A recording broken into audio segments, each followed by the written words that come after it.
આજે ગુજરાત પ્રદેશ કોંગ્રેસ સમિતિની અમારી પોલિટિકલ અફેર્સ કમિટીની મીટિંગ હતી. અમારા પ્રભારી મુકુલ વાસનિકજી પણ હાજર હતા.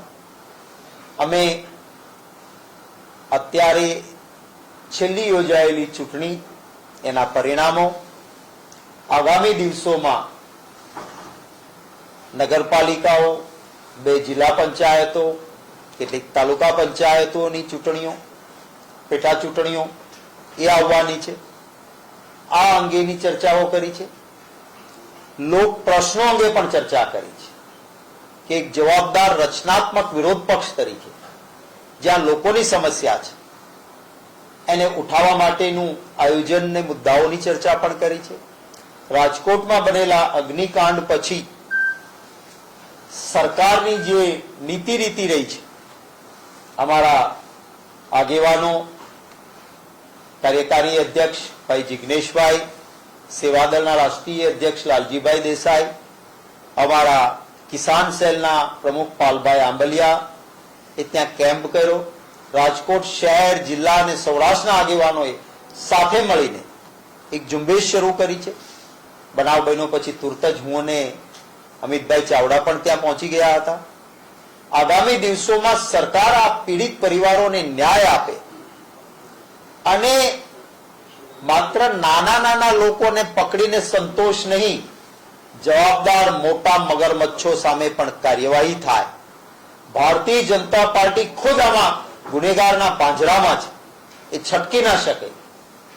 ત્યારે એમને પણ વાસ્તવિકતાનો સ્વીકાર કરવો જોઈએ. આ લડત આગળ પણ કોંગ્રેસ પાર્ટી પીડિતોને ન્યાય અપાવવા માટે લડતી રહેશે, એની પણ અમે ચર્ચા કરી છે. ખેડૂતોના પ્રશ્નો છે, સરકારી કર્મચારીઓના પ્રશ્નો છે, નાના નાના વેપારીઓની મુશ્કેલીઓ છે. નીટની એક્ઝામમાં જે રીતે ગફલો થયો છે, ક્યાંક ને ક્યાંક ભાજપમાં, ગુજરાતમાં એના કનેક્શન નીકળે છે. આની પણ અમે વિસ્તૃત ચર્ચા કરી છે. શિક્ષણ મોંઘું થઈ રહ્યું છે. કમોસમી વરસાદ પછી કોઈ ખેડૂતને લાભ નથી.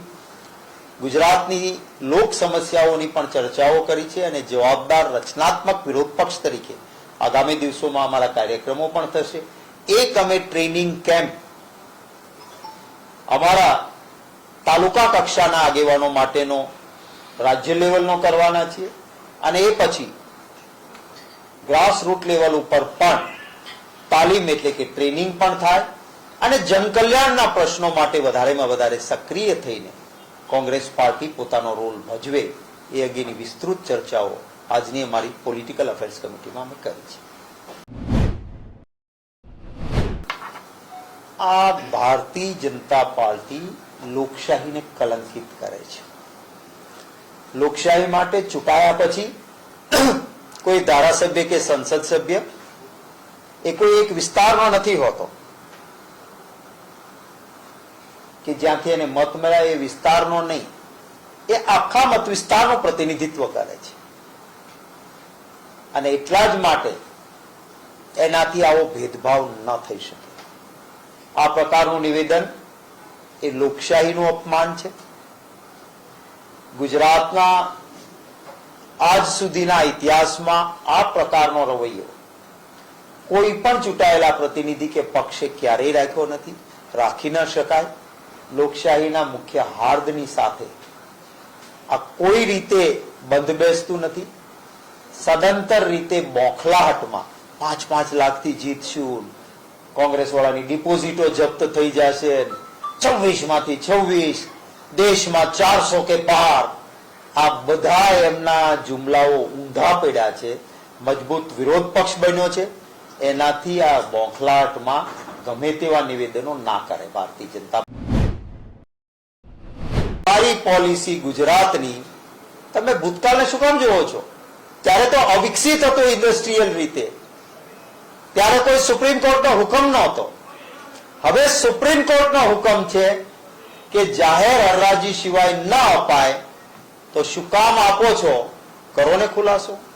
મારો બીજો સવાલ છે કે બંને મંત્રીશ્રીઓમાંથી અને એક અધિકારી કૂદી આવે છે વચ્ચે, એમણે કોઈએ પણ વાસ્તવિકતાની વાત નથી કરી કે મેં જેટલી વાત કરી હતી સાયખા અને દહેજ, એમાં પહેલા તમે જેને પૂરેપૂરો સંતૃપ્ત ઝોન, સેચ્યુરેટેડ ઝોન કહી દીધો હતો, એ પછી કેમિકલ ઝોન અને મિકેનિકલ બીજું જુદું પાડવું અને ફાયદો આપવો, અને પછી એમ કેવું કે આ બંને એક કરી દેવાના છે. શું લોજિક હતું ભાઈ? મંત્રીશ્રીઓ શું કહે છે? અમને ત્યાંથી રજૂઆત આવી. અરે શું તમે રજૂઆત ઉપર નીતિ નક્કી કરો છો? રજૂઆત એટલે શું? નાણાંના કોથળા આવ્યા કે હરાજી નહીં, અરજીના આધાર ઉપર કરો તો અબજો રૂપિયા મળશે. એટલે રજૂઆતના આધાર ઉપર જેને સંતૃપ્ત ઝોન હતો કે જ્યાં ફરજિયાત હરાજી કરવી પડે, એની બદલે અરજી ઉપર અપાય. એટલા માટે તમે નીતિ ફેરવી. શા માટે? કેવી રીતે થઈ શકે એવું?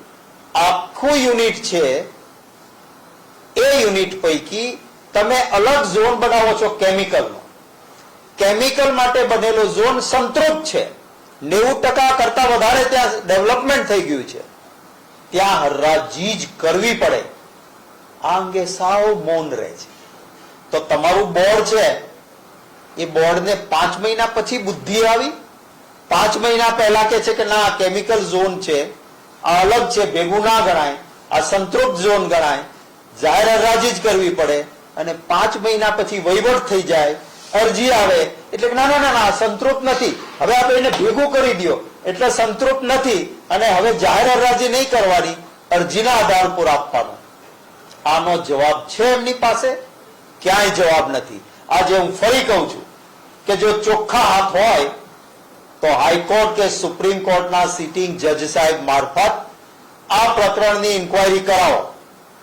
અને જો હાઈકોર્ટ કે સુપ્રીમ કોર્ટના જજ સાહેબ કહી દે કે આ બધું સબ સલામત છે, જનહિતમાં છે, કાંઈ ખોટું નથી થયું, તો એ જે કમિશન બેસે એ કમિશનનો જેટલો ખર્ચ થશે એ પ્રજા ઉપર નહીં, કોંગ્રેસ પાર્ટી પોતે ભોગવશે.